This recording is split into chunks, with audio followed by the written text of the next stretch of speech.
también, el abogado con él. Sí, Tengo ese bueno. me acaba. Sí. Ahí estamos con el doctor Ángel Piaggio. En el peronismo se lo conoce el mono, en la familia como Chiche. ¿Eh? Chiche, Ángel, doctor, depende con quién me cruzo, ¿no? ¿Cuántas veces intendente de Santo Tomé? Yo reemplacé al intendente Nava, que fallece faltándole muy poco para terminar su mandato. Él fallece el 28 de septiembre y el mandato terminaba el 11 de diciembre. Sí. Así que hay que armar una candidatura así en corto tiempo. Se ponen de acuerdo todos los sectores internos, qué sé yo, y yo estaba de concejal.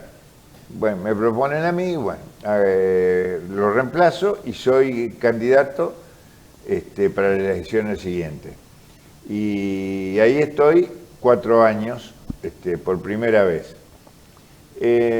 Después estoy haciendo otras extravagancias y estoy otra vez hasta que en el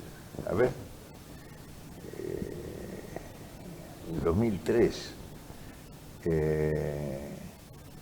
después de estar de concejal otra vez, asumo la intendencia por tercera vez, 2003-2007, donde esa elección la pierdo. Yo mucho no sabía de perder, pero me la gana la inundación. Claro, eso. Sí, sí. El que nos gana, que aprovecha además para juntar todos los sectores adversos al peronismo, siempre me decía, si las elecciones eran un mes después no te ganábamos, porque la gente empezó a razonar de otra manera, que las emergencias, generalmente en todas las cosas que los gobiernos planifican, tienen el tope más un porcentaje X de emergencia. Cuando ya se vulnera ese porcentaje, no hay quien lo ataje. Nosotros, cuando escucho a veces que llovió tanto acá, tanto allá, tuvimos en 4 días 600 milímetros. Sí, sí. No hay en la historia de Santa Fe un antecedente de eso. Y tuvimos media ciudad con, sí, lo recuerdo. con agua, ¿no? Entonces hubo mucho malestar, a pesar de que llevamos a cabo una atención muy prolija de los evacuados, como los que prefirieron quedarse en el techo, y desayuno, almuerzo, merienda y cena todos los días, un médico en cada centro de evacuados. El Estado cerca de la gente estuvo ahí. Absolutamente, y con mucha rigidez en todo.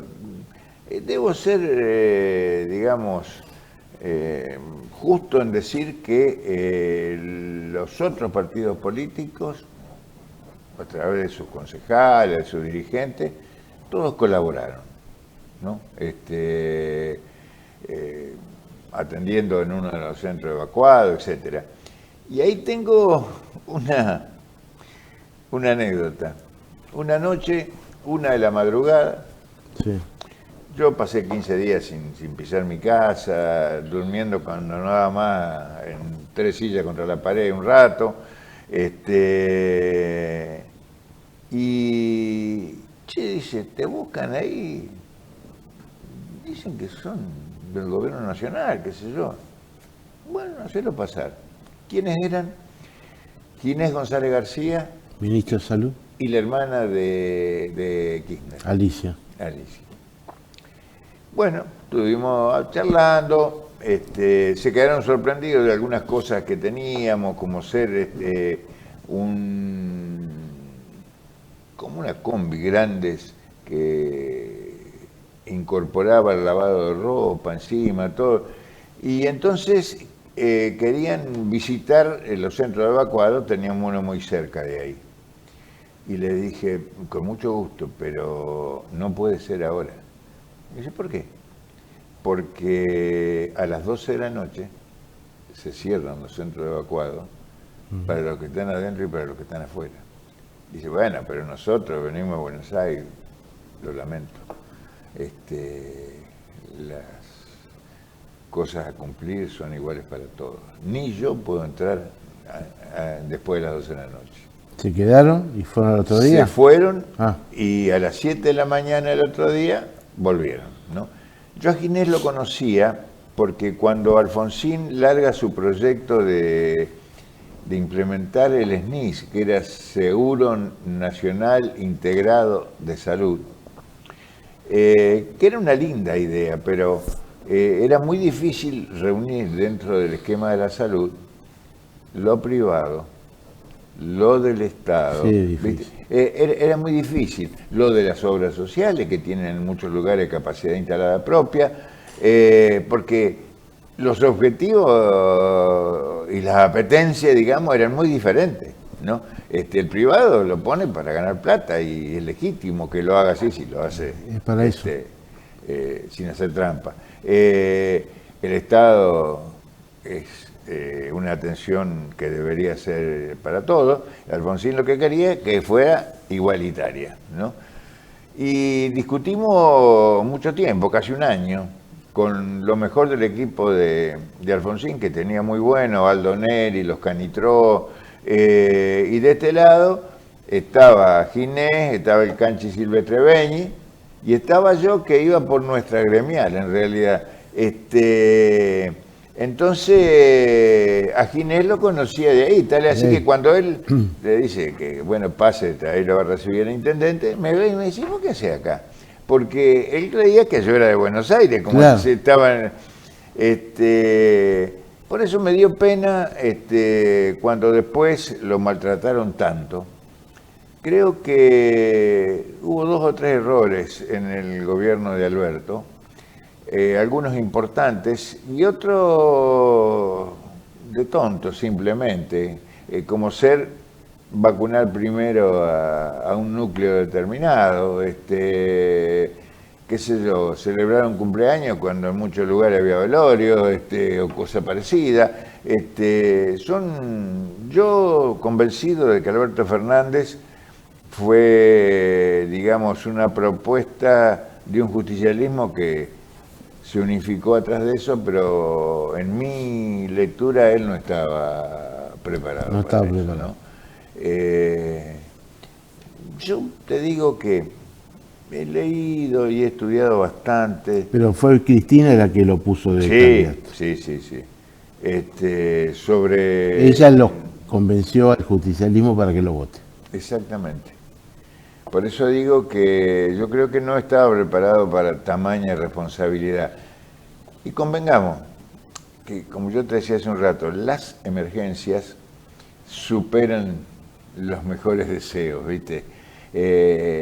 Y lo que ocurrió con esa pandemia no estaba escrito en ningún libro, ¿viste? Sí. Era muy difícil, y se iban tomando medidas sobre la marcha, hubo muertes y esto nos lo facturaron mucho, y después entró en un tobogán donde yo no me hubiera imaginado tamaña estupidez como tener en el celular, qué sé yo, grabaciones de una trampita o cosas así. Esto no era para alguien que estaba en ese nivel, con esa responsabilidad, pero bueno. En el entorno se dice que todo el mundo sabía de estas cosas, de estas trampitas y también de hechos de violencia que ocurrían también en la Rosada. Sí, Cristina sabía, por eso una vez le dijo... Y más que en la Rosada, en Olivo, ¿no? En Olivo, sí, en Olivo. Sí, Cristina una vez le dijo, yo no tengo problema con mi teléfono celular, que lo puede ver cualquiera, dijo, en público lo dijo. Sí. Era por él. Te digo, yo he tenido la posibilidad en el tiempo de haber tenido contacto con casi todos los que fueron presidentes, arrancando del peronismo, del justicialismo, como se lo quiera llamar, y nunca olvido una anécdota. Yo era casi anti-Menem, ¿viste? Que de paso las decisiones que tomó a nivel gobierno son en alguna medida parecidas a la de Milei.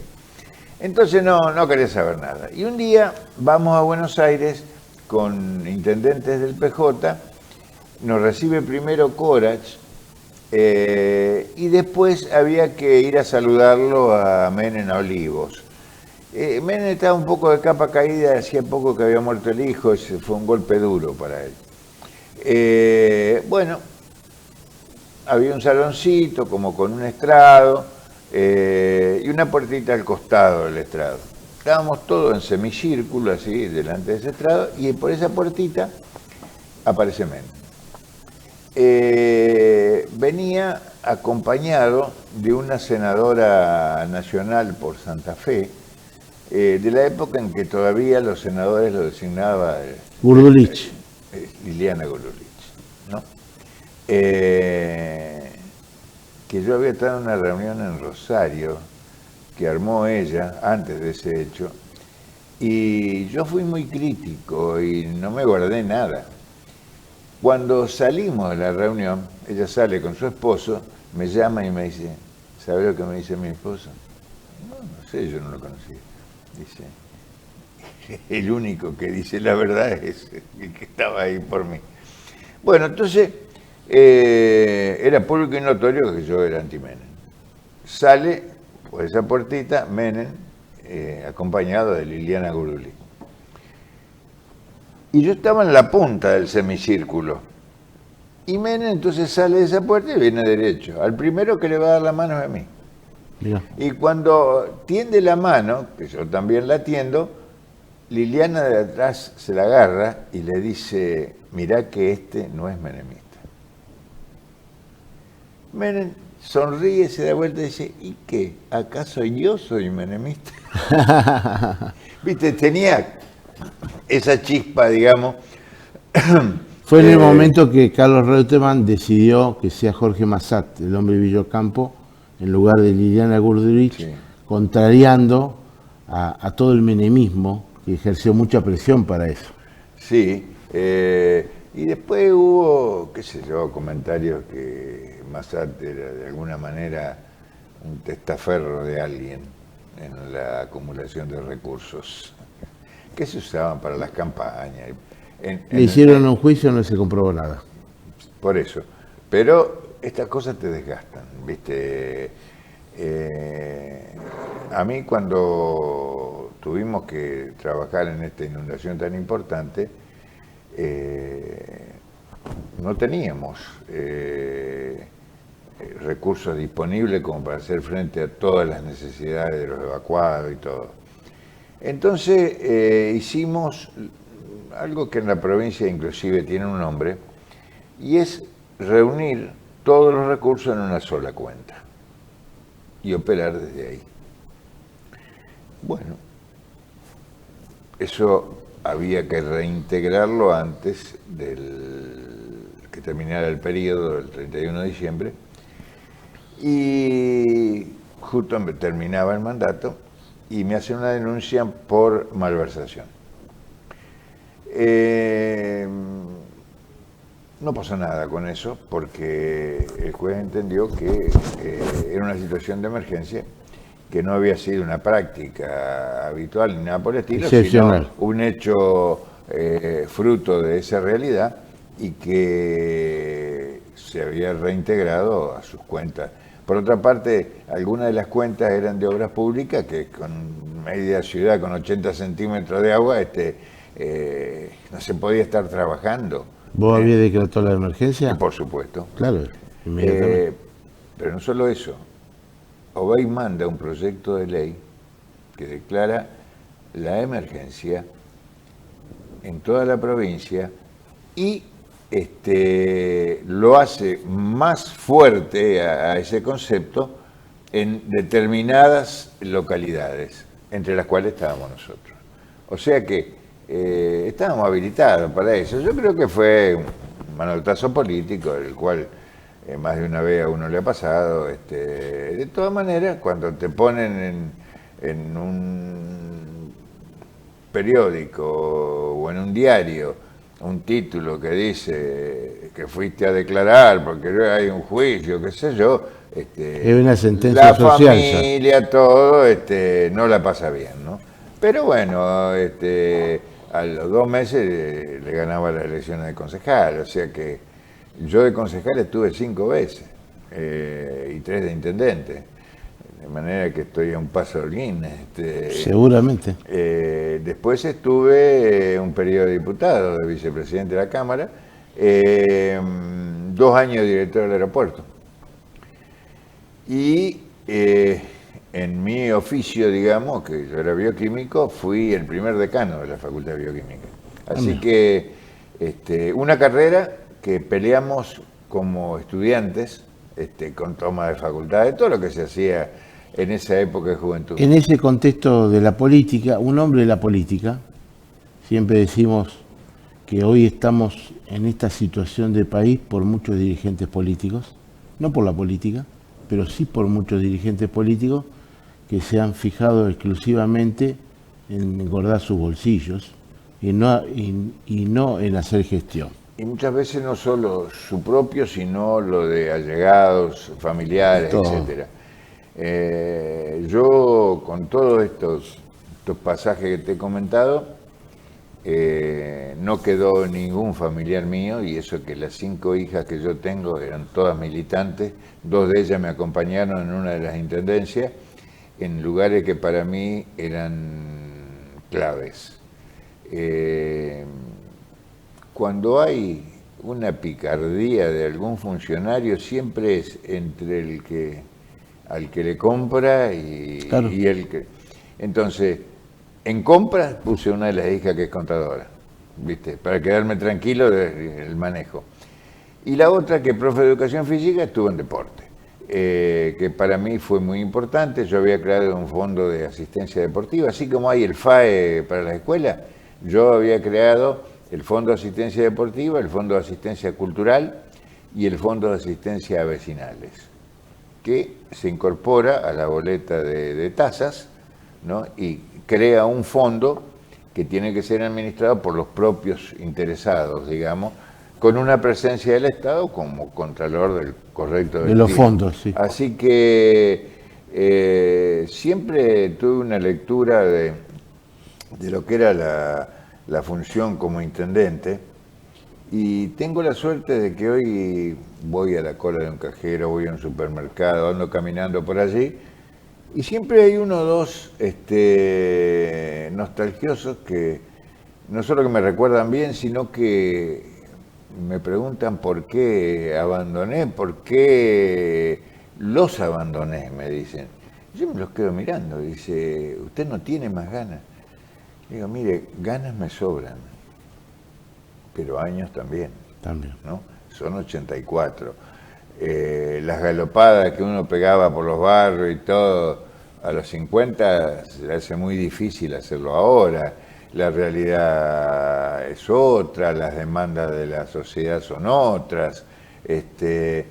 Pero yo siempre tuve como objetivo integrar, ¿no? Entonces llevar a los barrios mejoras, que un mejorado ya es importante, iluminación de calles, con los programas del gobierno nacional, la cantidad de viviendas que hicimos en Santo Tomé fue impresionante, miles. Y a partir de allí nunca más se hizo una. Hoy ves, observar en la dirigencia general, lejanía con la gente. Yo digo que hay muchos dirigentes políticos que llegan a cargos que son más empresarios que dirigentes políticos. Sí, sí, y te digo, absolutamente lo contrario era, llamémosle así, mi estilo, y es lo que la gente recuerda, ¿no? Yo salía, dejaba el auto en una esquina y empezaba a caminar el barrio, hubiera barro, tierra o mejorado. Y pasaba, loco, ¿qué andas haciendo por acá? Y bueno, lo malo es que no convidan con nada. Vení, qué sé yo, a tomar unos mates o a tomar una birra. Una anécdota, una vez entro a un barrio y me dice, no siga, estábamos repartiendo folletos. No siga, dice que aquellos 4 que están allá abajo de aquel árbol, dice, son muy pesados y están en la falopa. Y le digo, vos sabés que me parece que me necesitan más que vos para recuperarlo. Entonces sigo, y estaban los 4 sentados ahí charlando. Y le digo, ¿cómo se ha venido abajo esto? Y antes yo venía, me invitaban con alguna cerveza, con algún mate, ahora hasta eso se ha perdido. Y dice, y no, depende, si usted la paga, bueno, ¿dónde? Ahí en la esquina hay un bolichito. Bueno, tomá, andá a buscarla, viejo. Vinieron a la cosa, estábamos los 5 después a la risotada, que sé, la gente miraba, no podía creer, claro. ¿No? Pero esos tipos después se acordaban, sabían dónde vivías. Yo tengo un timbreo diario de promedio entre 10 y 20 diarios, ¿no? Saben dónde vivo, cómo me llamo, sí, algunos me dicen de una manera, otros de otra. Sí. Unos te piden ropa, otros te piden comida. La situación está muy dura, muy difícil. Hay menos empleo y el empleo tiene niveles de exigencia muy superiores a lo que era antes, donde alguien se presentaba con laburo y decía, ¿usted qué sabe hacer? Y no, yo pongo el lomo, yo hago lo que me manden, yo pongo el lomo. A ver, te dicen, no, yo no necesito que ponga el lomo, necesito que ponga el mate, ¿viste? Perdón. Sí, sí. Entonces, el que se va quedando, que a gatas termina un primario o ni siquiera eso, o abandona el secundario, se va quedando afuera del mercado laboral, a lo sumo en negro alguna vez como changa, y aún los que terminan una carrera universitaria tienen dificultades. Esto hace que nosotros fabriquemos buenos profesionales para que otros países los utilicen gratis. Así se van muchos profesionales, además son prestigiosos, muy capacitados, calificados. Por eso digo, y a mí, en un momento muy difícil, mi señora, que fue mi compañera de toda la vida, arrancamos de noviecitos cuando ella tenía 14 años y yo 16. Tengo 84, saca la cuenta, ¿viste? Fue una vez concejal también ella, por imposición de las mujeres de la básica, que amenazaron con abandonar toda la tarea si yo no la ponía en la lista de concejales. Me aguantó toda porque a veces es difícil también. Es difícil postergar compañía de un político. Ir a la graduación de uno de los hijos porque hay un acto de la municipalidad, ¿viste? En fin, no me arrepiento de nada, creo que hice lo que pude. Fui peronista de nacimiento. Tengo lecturas que son muy personales sobre el tema de la supervivencia del peronismo como sector político. Yo creo que Perón fue de alguna manera un ideólogo y Evita fue el motor. Y ese motor se apagó con la muerte de Evita. Y a partir de ahí para mí empezamos a tropezar a cada rato. Hasta llegar ahora donde un personaje... ¿Pasó lo mismo con Néstor y Cristina? Yo creo que Néstor y Cristina intentaron ser de alguna manera... Digo, por esta figura que vos dijiste, claro, de Perón una continuidad del cuando Perón terminó, Evita. Claro, cuando se cayó el motor, que era Néstor, empezaron las caídas, a eso iba. Sí. Yo estuve con 4 de las hijas, una no pudo ir, cuando fue por primera vez a declarar a Comodoro Pi, que fue una marcha impresionante en un día que fue un diluvio. Sí, Estábamos sí. todos hechos sopa, qué sé yo. Pero la demostración de que se había asentado también un liderazgo ahí en una mujer, lo cual no era frecuente en nuestra historia. En el peronismo. Y mañana, claro, las hijas ya son más grandes, tienen sus compromisos laborales, familiares, qué sé yo. De las 5 va a haber solo 3. Pero por lo menos va a haber una representación familiar, digamos. Yo, si se quedaron con lo que no debían o no, se me hace muy difícil emitir una opinión cortante sobre eso. Lo que sí creo que ha tenido un tratamiento en la justicia diferente a todos los demás. Entonces, hace 20 años que no se resuelve en los Macri el tema del correo. Todavía no se sabe cuál va a ser el final del juicio a los que intentaron el asesinato de Cristina. Y acá hubo una velocidad que se la fue fijando prácticamente el gobierno. Es decir, yo creo que la Suprema Corte carece hace tiempo de independencia, de 5 miembros, cuando en muchos países hay más de 5, pero acá de 5 tenemos 3, inclusive algunos pasados de edad, en fin. Y llama la atención, yo fui en una de las intendencias coincidente con la intendencia de Santa Fe, que era Rosati. Me olvidé de traer hoy fotos donde una vez los Sin Techo hicieron una entrega de viviendas y vino Menem. Y en ese palco donde estaba Obey, que era el gobernador, me habían invitado a mí, estaba también Rosati, que era un intendente del peronismo, ¿viste? Totalmente. Entonces... Tenía que haberla absuelto entonces a Cristina. No, yo digo que cuando pegan la vuelta de esa manera, a mí me joroba. Te cuento una infidencia.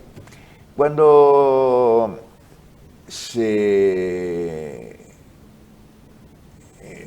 instala que va a regresar Perón al país, la primera vez que estuvo en Gaspar Campo, 3 o 4 días, el ejército dice: a Ezeiza no se arrima nadie. Algún personaje que era de la conducción de Montonero, al cual todos le decíamos loco, es decir, que era el loco Galimberti,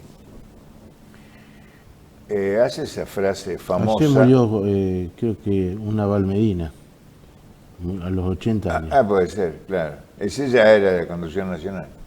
El loco Galimberti dice: el que tenga fierros, que lleve fierros, y el que no, aunque sea, que lleve piedras. Pero vamos a ir. En ese discurso que él hace, había alguien al lado que siempre funcionaba muy cercana al loco Galimberti. Y ese personaje, que en ese entonces tendría 20 y tantos años, La nena. se llamaba Patricia Bullrich, ¿no? Era una de las conductoras. Sí, no llegó a tanto, pero estaba cerca de la conducción. Y verla hoy, con el tema de que las marchas solo por la vereda, es decir, bueno, podés meter 50.000 personas circulando por la vereda. En todo caso, desvía el tránsito, garantizar que no haya disturbio, pero acompañan a un presidente que se jacta de haber echado 50.000 de acá, 5.000 de allá, que va a llorar al muro de los lamentos, cosas. Yo no creo que sea realmente su sentimiento, ¿no? Si no, se hubiera ligado antes a eso. Y nadie dice que cuántos días hace que no está en el país, y debe ser el viaje número 15 que hace al exterior, los cuales no han resultado en nada concreto, es decir, no ha habido inversión, no ha habido nada. Fue alguien que trató a toda costa de ligarse a Trump. Trump le sirvió para facilitarle los créditos. Y nos dicen con toda tranquilidad que esto no va a generar deuda. Si yo te presto y vos me la tenés que devolver, me la debés hasta que me la devuelvas. Así es. Y en la campaña decía que, habló del presidente, que la Bullrich había sido una montonera tirabomba, que había puesto una en un jardín de infantes, etcétera. Que el Caputo, que está en Hacienda, se había fumado 15.000 millones de dólares del último préstamo que le habían hecho a Macri. Y estos tipos son los que le manejan al gobierno hoy, porque no está nunca. Es decir, aunque particularmente pienso que el verdadero presidente es la hermana, no él. La hermana. Sí. Y es la que está haciendo el armado en todo el país, ¿no? La jefa, como dice. Sí. Creo que fue un personaje singular,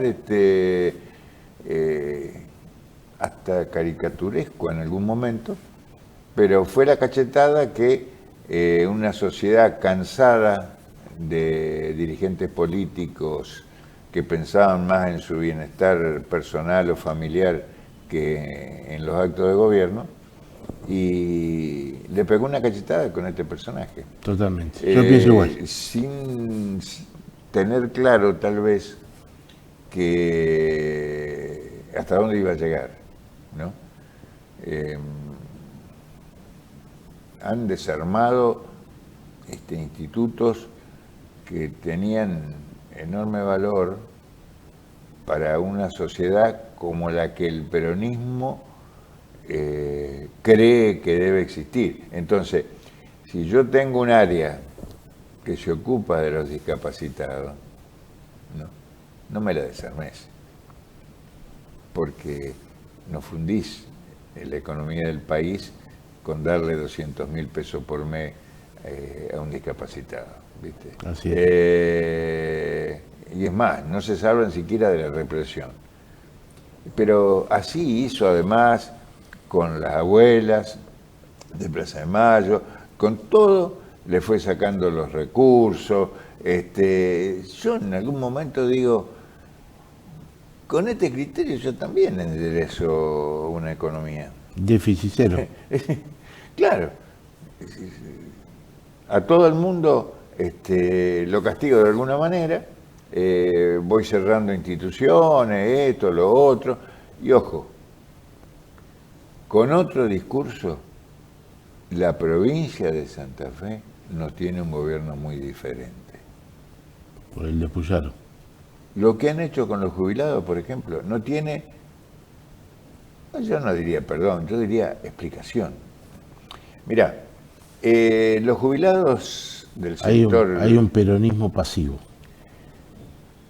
Yo creo que es más grave que pasivo.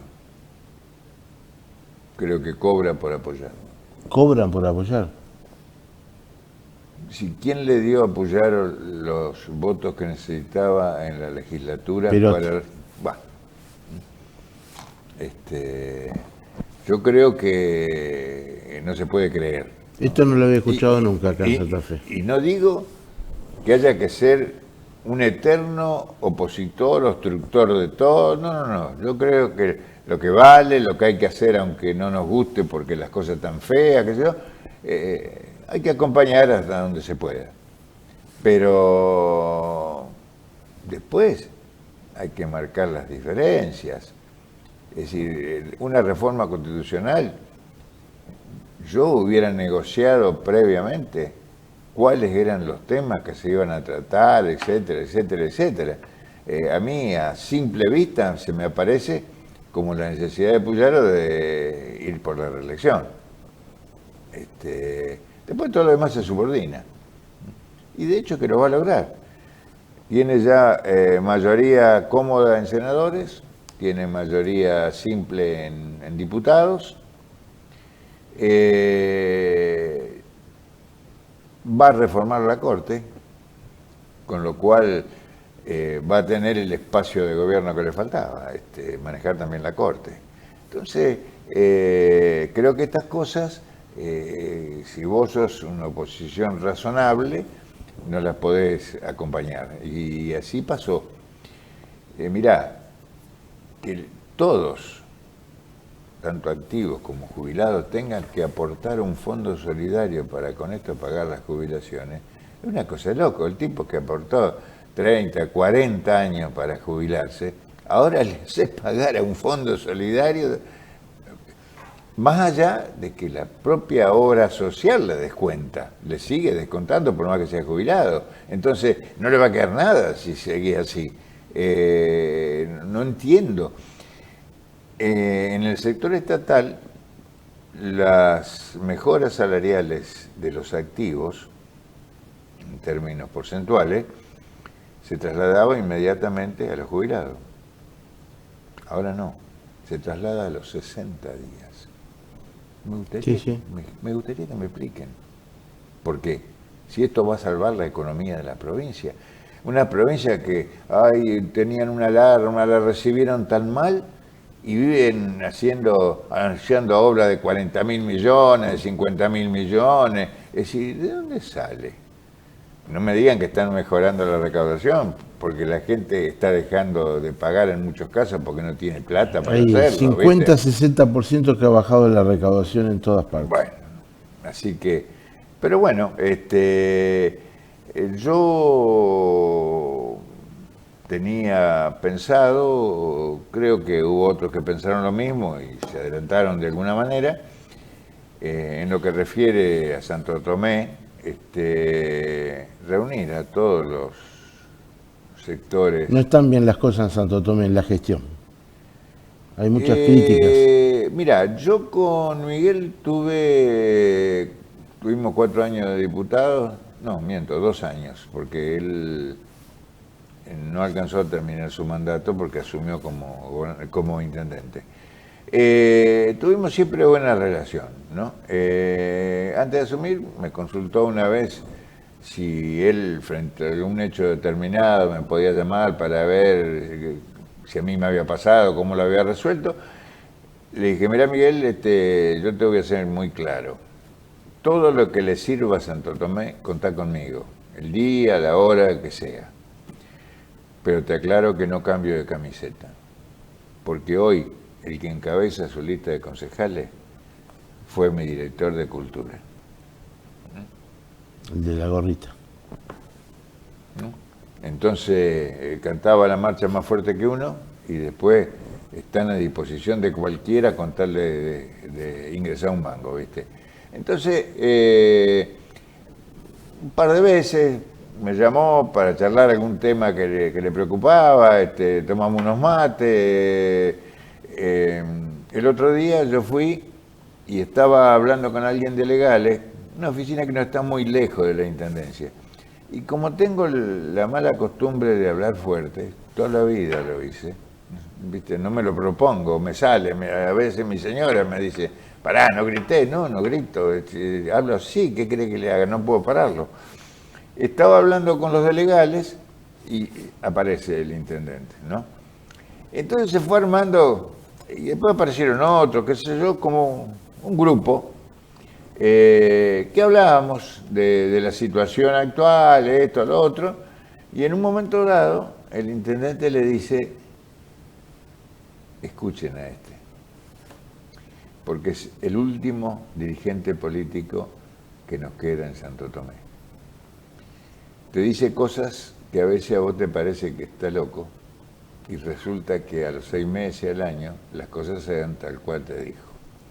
Y esto porque ha sido siempre, más allá de un militante en la calle, qué sé yo, un tipo que ha estudiado, ha leído, yo empecé con la pandemia a repasar una biblioteca que a nivel privado tal vez sea la más importante de Santo Tomé, colecciones de lo que se te ocurra.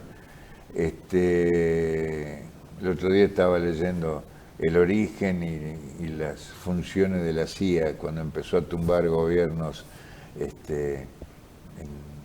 en toda Latinoamérica, cómo hacían, cómo compraban los dirigentes estudiantiles, cosas que uno sabía si te las ordenan en un libro mejor, ¿no?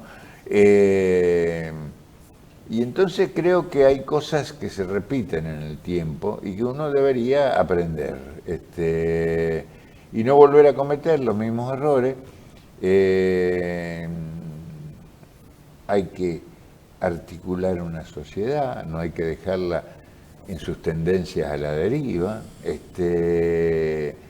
Y, por ejemplo, en todos mis mandatos como intendente, yo tenía lo que llamábamos la unidad básica, ¿no? Claro que sí. Que siempre Perón la planteó como una escuela de dirigentes. Entonces, todos los lunes, más allá de que surgiera algún hecho, no, los lunes era reunión habitual, ¿no? Siempre teníamos la básica 120, 150 militantes, qué sé yo. Ahí nosotros informábamos de lo que habíamos hecho en la semana anterior y de lo que teníamos planificado hacer la semana siguiente. Y receptábamos la conformidad o la disconformidad con algunas de las decisiones que habíamos tomado, de las cosas que habíamos hecho, de las prioridades que habíamos seleccionado, es decir, de la respuesta que teníamos pensado, ¿no? Y hasta el último gaucho, como nos gustaba decir a nosotros, era dueño de decirme a mí, no, en eso metiste la pata, qué sé yo. Era un diálogo donde para mí siempre fue importante no marcar diferencias de estatura. Por supuesto.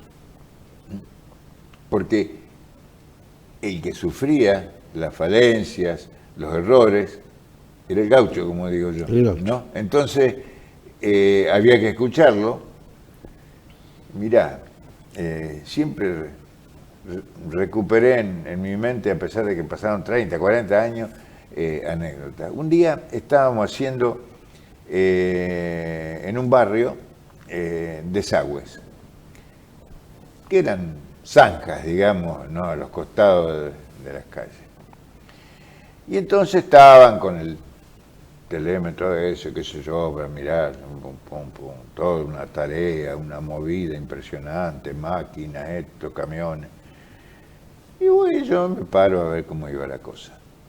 Y había en un ranchito al costado un hombre grande que estaba en camiseta con el mate en la mano y hacía. Entonces me arrimo y le dice, ¿cómo le va, amigo? Bien, bien. Le digo, ¿por qué hace así? Porque están haciendo el declive al revés. Y ese gaucho tenía razón. Tenía razón. ¿No? Entonces, creo que de todo hay que aprender. Totalmente. ¿No? Y además, generar participación. No creer que llegaste a esto y ya tenés una silla más alta que los demás, ¿viste? Ángel, ya nos estamos despidiendo. Lo invitamos para un tema, pero la historia... Te vas a aburrir porque... No, la historia del peronismo, que es parte importante en la provincia y en el país, creo que está por encima de todo. Pero quiero ya para despedirme, porque Ángel Piaggio es uno de los grandes defensores, impulsores de la construcción del puente carretero Santa Fe-Santo Tomé. Importantísimo. Lo ha hecho levantando la voz y no con la voz normal, sino casi a los gritos, exigiéndole a la provincia de la Nación que hagan este puente. Hoy se está construyendo. Me gustaría mostrar esta foto, que es histórica. Sí. Y lo que está escrito atrás es más histórico todavía. Sí, porque te digo, yo siempre le reconocí a Obey algunas movidas que fueron muy interesantes para Santo Tomé. Por ejemplo, para empezar los estudios de la construcción de un nuevo puente, había que generar recursos interesantes, ¿no? Y él lo habla al que estaba de presidente de el Consejo Nacional, ¿cómo se llamaba? Bueno, uno que distribuía recursos en las provincias y yo para obras determinadas, ¿no? Consejo Federal de Inversión. Exactamente. CFI. El CFI. Y un día me dice, bueno, ¿qué haces esta noche, Obey? Me llaman por teléfono. Nada, ¿por qué? Venite a las 9 al despacho. Y, ¿qué va a hacer a las 9 de la noche? Vos venís. Bueno, voy. Habían armado en un departamentito que había detrás de la manzana, que ahora me parece que lo tiene un gremio o algo así, una cena donde estaba el presidente del Consejo Federal de Inversiones, el segundo, y bueno, Obey, Ariel de la Fontana, que era el secretario privado de Obey, qué sé yo, y yo. Bueno, muy bien. Cena, se hablaba de cualquier cosa, y ¿qué pito toco yo acá, viste? Cuando nos levantamos, que terminaba, digamos, la cena y qué sé yo, Obey le dice al presidente del Consejo Federal de Inversiones, el mono es como un hermano para mí, y si en algo que él te va a pedir le podés dar una mano, es como si me lo hicieras a mí. Y el tipo me dice, ¿qué es lo que usted necesita? Le digo, ¿de qué? No, dice, para hacer los estudios del puente y eso. Ah, yo hablé con la Universidad del Litoral y con la Tecnológica. Y ellos están dispuestos, ya habían trabajado con nosotros en el tramo que hicimos de defensa en Santo Tomé, tienen para armar buenos equipos de profesionales, entonces necesitamos 1 millón de pesos. Bueno, hágame la nota, están concedidos. ¿No? Se firmó el acuerdo en Santo Tomé, nos dieron 1 millón de pesos y contratamos a esas 2 universidades, que estuvieron y tal vez más de 1 año trabajando en ese proyecto, ¿no? Que para nosotros era mucho tiempo, siempre tenemos una ansiedad por eso. Pero el estudio tenía que ver con la realidad del puente que teníamos, la realidad de Santo Tomé como sociedad y del Santo Tomé a futuro. Santo Tomé no tiene producción primaria de nada. En alguna época tuvimos toda la zona sur de la ciudad y sur y oeste con quintas que producían verduras que iban al mercado, etcétera. Hoy ni eso tenemos. Tal así que sobre la 19 los que se están instalando son distribuidoras. No hago nombre para no hacer publicidad, pero hay marcas muy conocidas. Multinacionales. Coca, Iveco, Andriani, etcétera, etcétera. Entonces, había 2 hechos que nosotros recordábamos siempre. Uno, Droguería del Sur tenía un acuerdo con Paraná que le daba algunas ventajas y se iban a instalar ahí. Yo me entero, los convoco al despacho, me acuerdo que yo acostumbrado a estar todo el día con el mate, le convidaba al dueño con un mate y me decía, no, viste, entonces un café. Le digo, ¿qué le ofrece Paraná? La mejor oferta en esto y en esto. Y así el Sur vino a instalarse en Santo Tomé.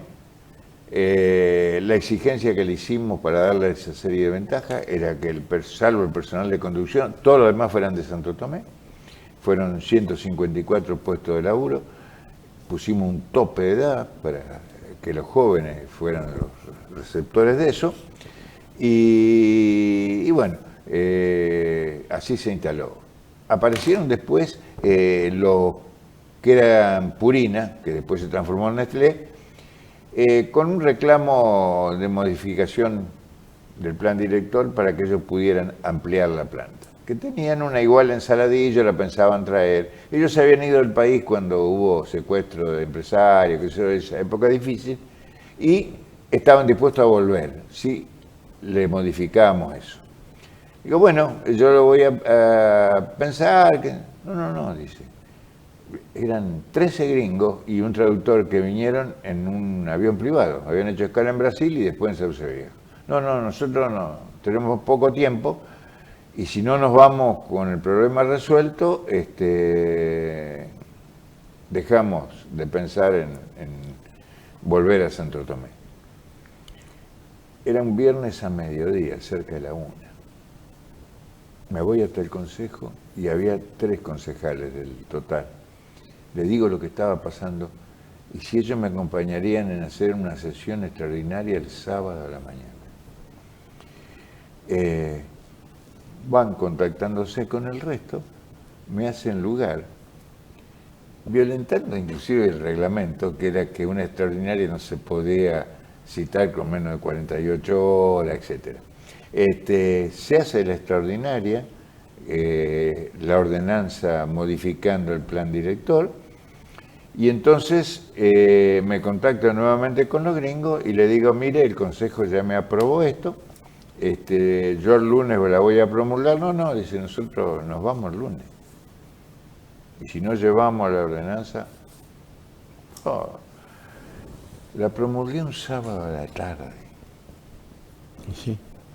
Y el lunes tuvieron la ordenanza y ahí está una empresa que no solo genera puestos de trabajo, sino que pagando lo que es Dirección de Registro e Inspección, al municipio le entra mucha guita, o recursos, mejor dicho, ¿no?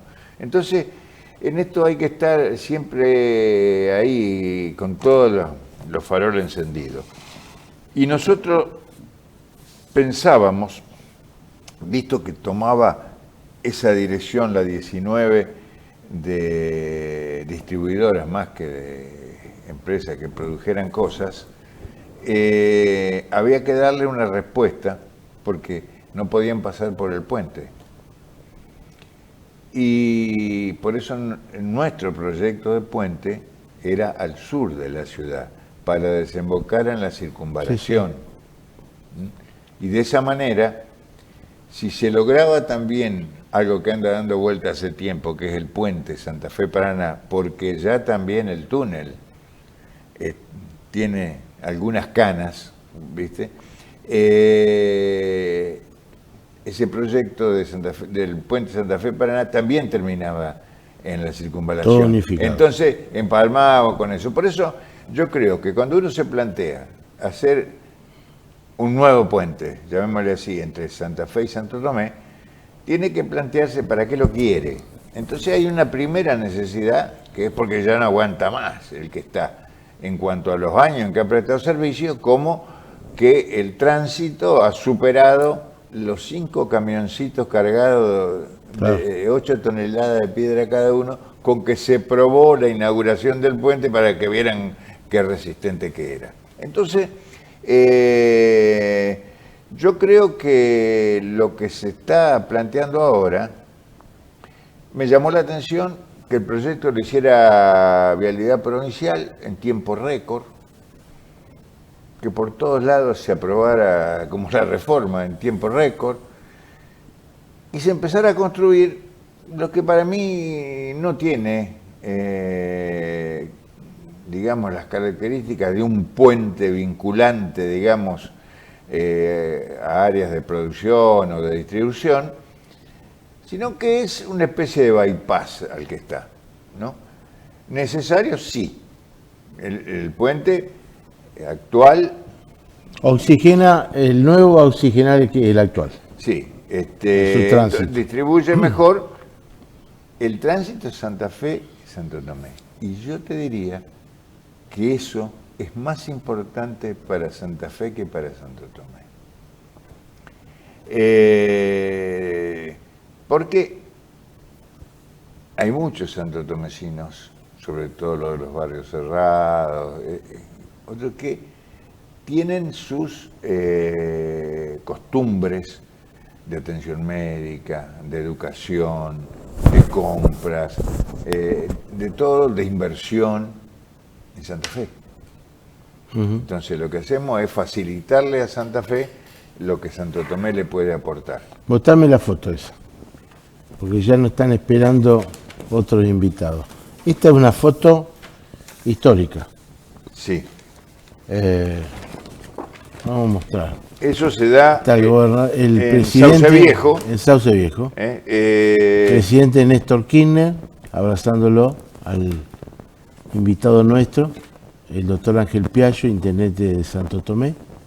Y hay gente, está Jorge Obey, Carlos Reutemann, Juan Carlos Mercier, Ginés González García, gente de los gobiernos provinciales y nacionales. El presidente de la comuna de Sauce Viejo, en la punta, que era un médico. Salazar. El ministro Rosúa también, estoy viendo. Sí, Aníbal Fernández. Una foto histórica. Y atrás, dos firmas históricas, dos presidentes. Una de Néstor, sí. La primera, sí. De puño y letra. Sí, con afecto al mono y con toda la fuerza. Con afecto al mono y toda la fuerza. Y cuando ya fallecido, hay una reunión en Buenos Aires con Cristina, la llevo a la foto y se la muestro como foto. Dice, es Néstor, el que está abrazado conmigo. La doy vuelta y me dice, y es la letra de él. Sí, le digo, lo que pasa es que me está faltando la tuya. Y entonces, sí, dámela, y él escribe ella la dedicatoria a esa foto. Néstor y Cristina, dos presidentes de la Nación, hoy una expresidenta con problemas legales. Exactamente. Pero ya no son problemas legales ya, hoy es problema de libertad o no. ¿Cómo se da la libertad? Ya los problemas legales están zanjados. ¿Cómo se llama? Tengo otro presidente que me dedicó su foto. Y para los peronistas es el líder indiscutido, ¿no? Dice el amigo Ángel Piaggio, eso está fechado en el año 66. Teniente Juan Domingo Perón. En Madrid. O sea, en Madrid. En la residencia de Puerta de Hierro. ¿No? Como yo dejé dirección, después una foto de para Año Nuevo. General Perón con su segunda esposa, Isabelita. Y esto que para mí es un recordatorio importante, yo le escribo a Evita con la sorpresa de mi viejo que me dice, ¿para qué querés? Le ¿Qué edad tenías? Una pelota de fútbol. Estaba en cuarto grado, tendría 9 años, 10 a lo sumo.